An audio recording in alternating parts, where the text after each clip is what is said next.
Cześć, zapraszam Was do obejrzenia trzeciej części filmu z budowy deski sztorcowej. Jeżeli nie widzieliście pierwszej bądź drugiej części, to link pojawi się tu na górze. Na wstępie chciałbym Wam podziękować za wszystkie komentarze, subskrypcje i lajki. Jest mi bardzo miło. Powiem szczerze, że nie spodziewałem się tak miłego odzewu. No i cóż, deskę mamy sklejoną. Zajmiemy się jej szlifowaniem, prostowaniem. Zrobimy do niej mosiężne nóżki, żeby nie używać takich gumopodobnych, tanich nóżek z Chin. Przygotujemy deskę do użytkowania. I co? Bierzemy się do pracy.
Dobra, jaki jest status? Deskę mam wstępnie wyszlifowaną, jest gładziutka. Nie wiem, czy coś będzie widać. Jest gładziutka, ale jednak skończyło się na budowie bardzo prostej frezarki do prostowania tej deski. Teraz sobie deskę tu odłożę. Jak to wygląda? Nie robiłem całej relacji z budowy, bo tu właściwie nie ma co tu pokazywać. No, zrobiłem ramę z buku.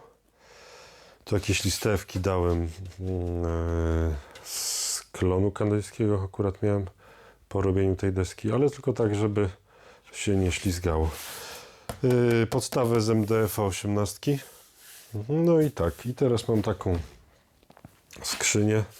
Tu może tam będzie widać wcześniej, jak kleję MDF, miałem jakieś paski po czymś. Też tu z buku zrobiłem podstawę. No i co? Tutaj to sobie jeździ po tym. Bez problemu. Kładziemy tu frezarkę. Podstawa frezarki akurat moja jest tu płaska z jednej strony. No i sobie normalnie jeździmy. Tak? Czy tak? Czy tak, w każdą stronę frezujemy i będzie deska idealnie płaska. Zrobiłem jakiś test na kawałku jakiegoś zjedzonego dębu. No, jest idealnie. Są takie delikatne ślady po frezie, no ale to jest normalne. Znaczy, to wizualnie pod ręką nic nie czuć. Więc teraz sobie wyprostujemy idealnie tą deskę. z jednej strony, później z drugiej, no bo do grubościówki się nie mieści. I będziemy ją szlifować. Więc tak, jeżeli zrobiliście za szeroką deskę albo boicie się jej wsadzać do grubościówki, to możecie sobie zbudować coś takiego. Pewnie zbudujecie coś lepszego, coś solidniejszego, coś bardziej skomplikowanego. No ja zrobiłem tak, bo chciałem się z tym bawić. Do desek będzie super. Nie mam tu regulacji jakiejś wysokości, ale mogę to frezem zawsze, albo jak ta jest deska cienka, to podłożyłem sobie coś. Klej na gorąco i pyk. Teraz to zdejmiemy, będziemy próbować robić tą deskę. Mam nadzieję, że nie popsuję. No.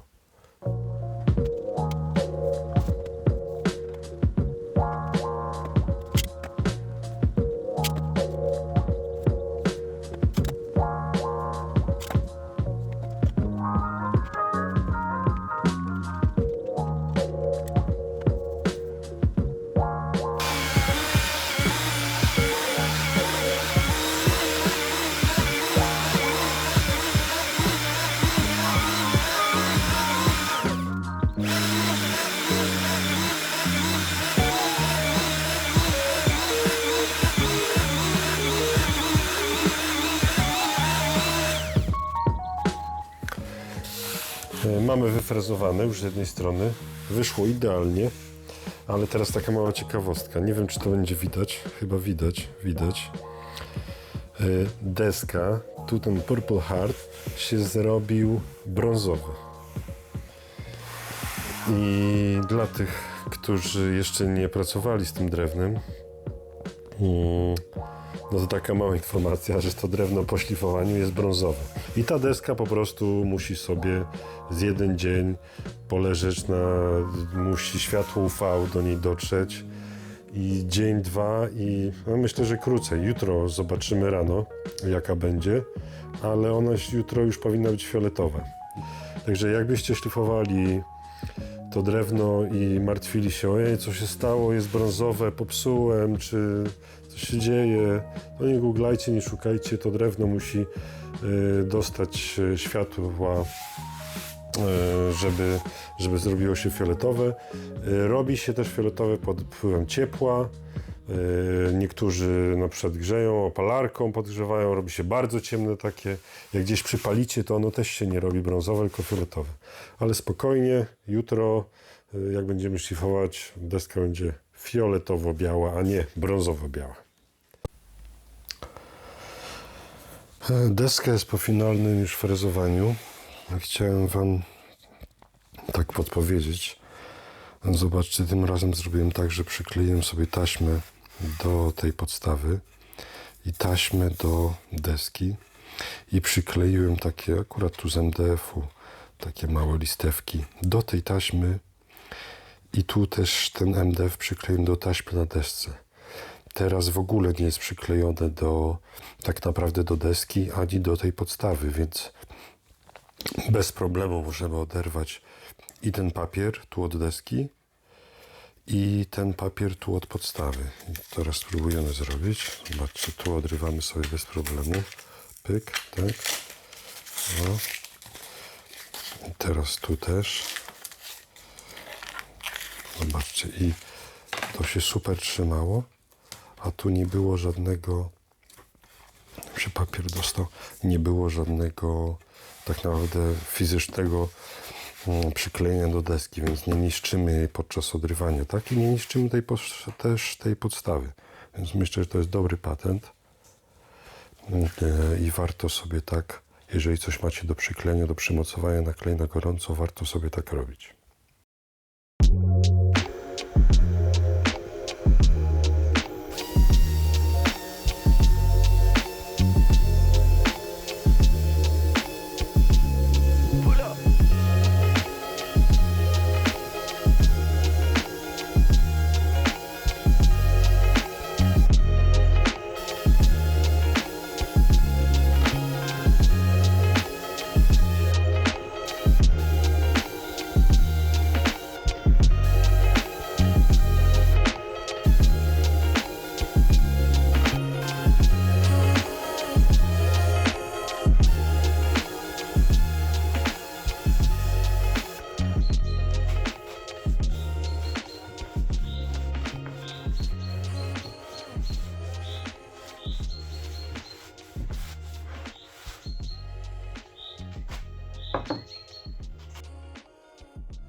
Dobra.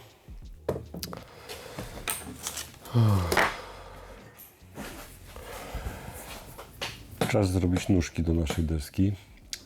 Mam tu wałek mosiężny FI 25 i spróbujemy zrobić z niego jakieś ładne nóżki, żeby nasza deska stała na solidnej podstawie, no i żeby się nie ślizgała też po blatach. Zaczynamy.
Mam już wywiercone otwory pod śruby i pod łebki śrub, żeby śruby się schowały. Jedną musiałem dociąć, więcej, bo uciąłem trochę, znaczy nie uciąłem, tylko przewróciłem trochę krzywo. Ok, teraz jak będziemy robić te nóżki? Mam już je docięte, nawiercone. I teraz tak, użyjemy pasty polerskiej. Ja akurat użyję pasty polerskiej do polerowania lakierów samochodowych, bo akurat mam takie pod ręką. Możecie użyć jakiejś pasty, nie wiem, z jakiegoś marketu do polerowania tam tłumików, chromów, czy jakiejś innej pasty Dremela, jakiej tam sobie chcecie. Mosiąc się łatwo poleruje, więc to nie ma problemu. Ja sobie użyję, tu mam akurat, zobaczcie, sobie użyję jakieś Koch pewnie, no pewnie sobie użyję tej H9 albo żółtej, więc zobaczymy. Użyję sobie takiego, użyję sobie takiej tarczki do tej szlifierki pneumatycznej. Taka filcowa tarczka. I tym będziemy polerować ten mosiąc na lustro. I teraz tak, jeszcze jeżeli nie macie akurat czegoś takiego, a może macie Dremela, możecie sobie użyć Dremelka, tak, który tu wisi, i jakiś takiego najtańszego, czy to zestawu Dremela, czy zobaczcie, czy jakichś takich filców, o, tak, takich możecie użyć. Taki jest też bardzo dobry, zaraz wam pokażę. No generalnie filców, tak, takich dosyć twardych. Więc czymś takim będziemy polerować. O. I zrobimy sobie jeszcze tutaj na kancie małą faskę, no żeby to tak bardziej profesjonalnie wyglądało i ładniej. I co jeszcze? Nawiercimy sobie, przykręcimy sobie taki wałeczek do jakiejś małej deseczki o mniejszym obrysie niż ta nóżka, żebyśmy mogli swobodnie sobie obracać, kręcić, bo no to się będzie bardzo nagrzewało, tak? I długo tego nie utrzymamy, a tak trzymając to w takiej rękojeści możemy bez problemu sobie to operować. Chwila, moment i to będzie zrobione na błysk. Zaraz wam pokażę, jak ja to będę robił.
No i mamy nasze nóżki wypolerowane, gotowe. Teraz jak to będzie zamontowane? W tą nóżkę wchodzi wkręt. Teraz jedną ręką będzie mi ciężko pokazać. Wchodzi wkręt, o. Zobaczcie, tak. Oszczy się. Cóż. I w ten wkręt wkleimy jeszcze gumową nóżkę, która będzie wystawała jakieś pół milimetra nad tą mosiężną nóżkę. I dzięki temu deska będzie schludnie wyglądała z tymi mosiężnymi nóżkami, ale nie będzie się ślizgała, nie rysowała powierzchni.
Deska jest już wyprostowana, są już wyfrezowane otwory na dłonie, więc teraz zabieram się za jej szlifowanie, już takie finalne. Nie będę teraz nagrywał filmu o szlifowaniu, później może to podsumuję jakoś.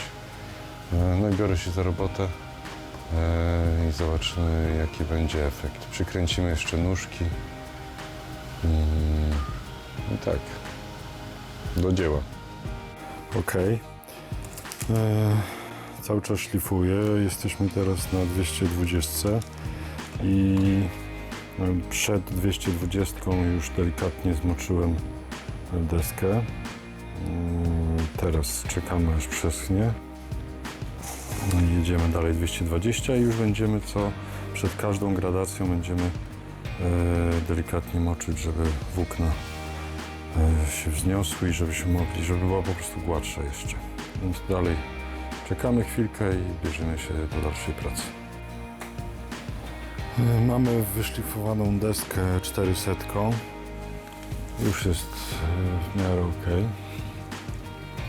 Ale teraz zrobimy faskę z dwóch stron i będziemy dalej szlifować w górę. Teraz zrobimy tą faskę, żeby później nie porysować deski frezarką. Więc teraz zrobimy i jedziemy dalej ze szlifowaniem.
Pomyślałem, że to jest dobra okazja, żeby wam pokazać, jak się to drewno zmienia, gdy zaczynam je szlifować. Zobaczcie, tu jest jakie fioletowe. Leży sobie po prostu w garażu, tak? Dostaje światła, jest fioletowe. A zobaczcie, tu szlifowałem, nie wiem, 15 sekund. I zobaczcie, już tu się robi brązowy, jest brązowy, nie?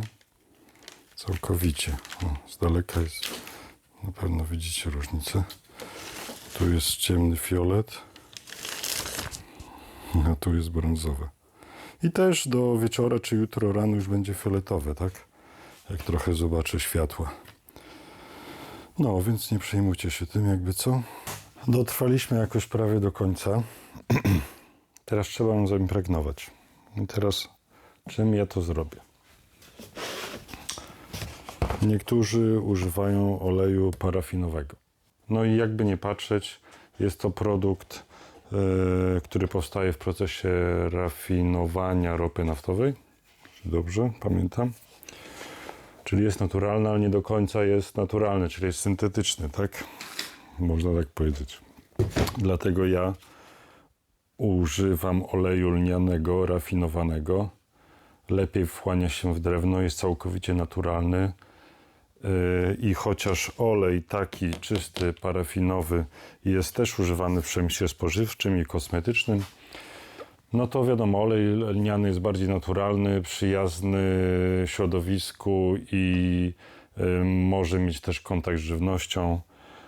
Nadaje drewnu lepszy kolor, więc użyjemy oleju lnianego. I jak ta deska sobie już tam nasiąknie tym olejem, to będziemy ją przecierać i jak za parę dni damy sobie na wierzch ze wszystkich stron olejowosk. No to do dzieła.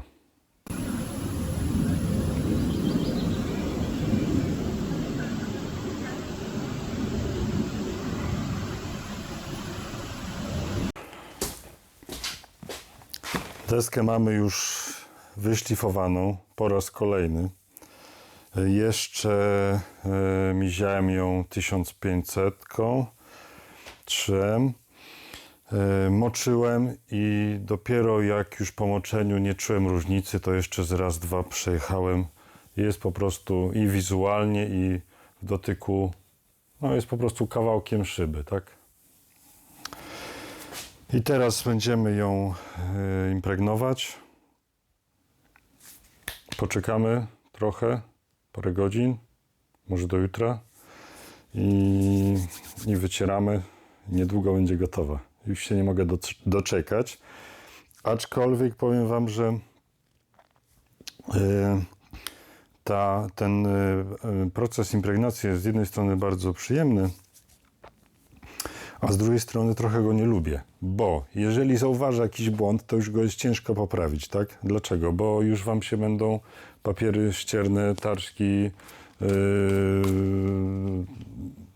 wiadomo, po oleju będą się już zapychały i praktycznie są do wyrzucenia, aczkolwiek taka mała rada ode mnie, zdarzało mi się, że musiałem coś takiego poprawić, na przykład dokładkę stołu, już była wykończona, zobaczyłem pod kątem jakieś mikrorysy po papierze i można zrobić tak, ja to robię tak, że jeżeli jestem zmuszony coś takiego szlifować już po impregnacji, to zdzieram to szlifierką, znaczy papierami po kolei, ale papiery możecie w ogóle powierzchnię umyć octem, i papiery możecie, one się od razu będą już zawalały, brązowe będą wyglądały, że są do wyrzucenia, ale możecie normalnie octem, przynajmniej te moje papiery 3M, tak?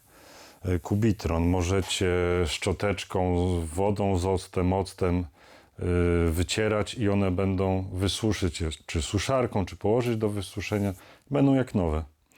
Całe te wszystkie tłuste rzeczy, wiadomo, octem można zdjąć i można doszlifować jeszcze gdzieś, jeżeli zauważycie jakiś element do poprawy. Więc może się to przydać, no bo wiadomo, no te papiery też nie są najtańsze. I byłoby bez sensu teraz zużyć, nie wiem, 40 tarczek, żeby dojść do drewna bez impregnacji. No wiadomo, taka deska będzie w środku zaimpregnowała, będzie ciężej. No ale dlatego mówię, chcę mieć pewność, że jest wszystko cacy. W dotyku jest naprawdę niesamowita. I tu już sprawdziłem i faski, i te rączki, tak? No, wszystko jest ok. Podłożyłem sobie papier na tych dwóch deseczkach oprzemy, no i będziemy ją nacierać. Prawdopodobnie do momentu, aż pewnie ją obleję tutaj z góry i poczekam, aż z drugiej strony zacznie kapać ten olej, tak? Czyli przesiągnie przez całą deskę i będzie na dole. Później położymy ją na jakichś bawełnianych ściereczkach, żeby nadmiar wypłynął, żeby ten nadmiar, ta bawełna wyciągnęła ten nadmiar. I mówię, później damy albo Odisoil. Przeważnie dawałem Odisoil, kiedyś dawałem Odisoil. Teraz używam swojego olejowosku, który pachnie 10 razy lepiej, naprawdę. Więc tak, ale możecie użyć Odisoil, możecie użyć innego wosku, tańszego olejowosku, wosku. Kto co lubi. Możecie użyć samego pszczelego. Nie musicie też na koniec używać wosku. Ważne, żeby ta deska była w środku zaimpregnowana i żeby te cięcia po nożu, żeby mógł olej ze środka wychodzić z powrotem i jakby zasklepiać te włókna, żeby one znowu mogły delikatnie puchnąć i wyrównywać powierzchnię. Tyle teorii.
Ok. Deska jeszcze musi sobie trochę odpocząć z tym olejem, ale my już możemy przykręcić nóżki i praktycznie będziemy mieć już to skończone. No jeszcze jakiś wosk zostanie za parę dni.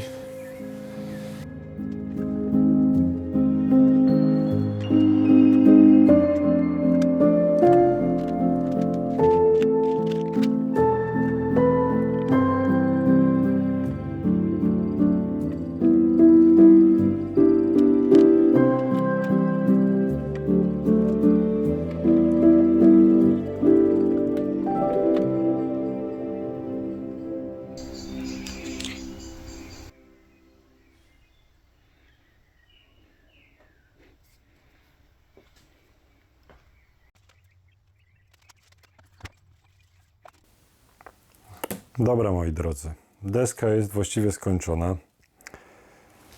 Jest wyszlifowana, nasączona olejem lnianym.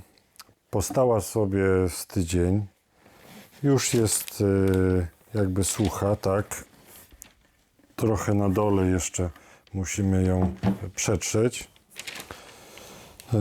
bo wypływa jeszcze ten olej. No i z wierzchu widać, że jest sucha, ale jak mocno naciśniemy palcem, to ten olej powolutku sobie wypływa. I teraz tak, zostało nam tylko takie ostateczne zaimpregnowanie jej olejowoskiem. Ja użyję swojego olejowosku. Możecie użyć, tak jak mówiłem wcześniej, jakiegoś innego wosku lub olejowosku. I co? Ja ją nasączę teraz. Zobaczymy, jak nam to finalnie wyszło. Na pewno deska jest dużo ciemniejsza. Wrzucę Wam jeszcze takie ujęcie teraz, jak wygląda w świetle dziennym, bo tu jest dosyć ciemno. Jest dużo ciemniejsza. No właściwie w garażu to prawie nie widać, że jest fioletowa, taka bordowa, po bokach bardziej. No ale zobaczycie sobie zaraz sami. No i co? Zaimpregnujemy ją jeszcze finalnie. No i tak, i nic tylko używać. Dobra, działamy.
Dobrze, minęła godzina, teraz wytrzemy nadmiar ściereczką i mamy już deskę gotową.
No dobrze, moi drodzy, jest to koniec trzeciej części tej wideorelacji.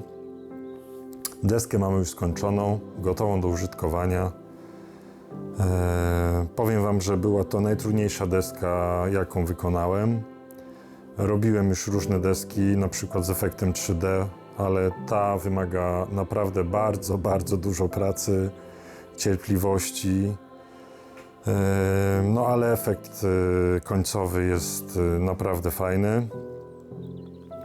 Dziękuję, że byliście ze mną podczas tej relacji. Jeżeli byliście ze mną przez wszystkie 3 części, udało się Wam przez nie przebrnąć, to dziękuję Wam jeszcze bardziej. Dajcie mi znać w komentarzach, jeżeli obejrzeliście wszystko. No i co? Dzięki jeszcze raz za komentarze, lajki, subskrypcje. Jeżeli pojawią się nowe, to będzie mi naprawdę bardzo, bardzo miło. I tak, działajcie, twórzcie, naprawiajcie, róbcie to, co lubicie. Życzę Wam wszystkiego dobrego. Widzimy się wkrótce. Cześć.